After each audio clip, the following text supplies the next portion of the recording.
Egg roll তো খেয়েছেন, egg coffee কি খেয়েছেন? শুনে নিশ্চয়ই অবাক হচ্ছেন যে এ আবার কেমন কফি যার মধ্যে নাকি ডিম দেওয়া হচ্ছে।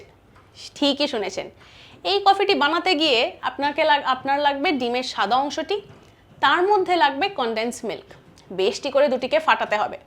ফোম তৈরি হলো, অপরদিকে এই ফোমের মধ্যে কফিটিকে একটু গরম জলে হালকা একটু ফুটিয়ে নিয়ে জিনিসটাকে ঢেলে দিতে হবে, ব্যাস তৈরি হয়ে গেল এক কফি। কিন্তু এবার আপনার মনে প্রশ্ন আসতেই পারে যে হঠাৎ করে আমি ডিম দিয়ে কফি বানাবো কেন, আমি তো দুধ দিয়েই কফি বানাতে পারি। ওয়েল, যেই সময় কফিটির উৎস, আগে বলি কোথা থেকে, ভিয়েতনামিজ থেকে এই কফিটি কিন্তু এসছে।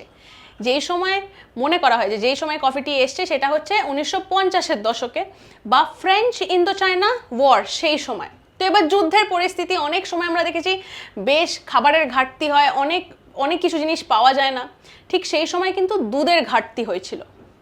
এবং একজন ক্যাফের মালিক সেই সময় তিনি ভাবলেন যে একটা রিপ্লেসমেন্ট যদি পাওয়া যায়, দুধের বদলে যদি ডিমের সাদা অংশটিকে কোনোভাবে ব্যবহার করা যায়, সেইভাবেই উৎস হয় এই এগ কফির।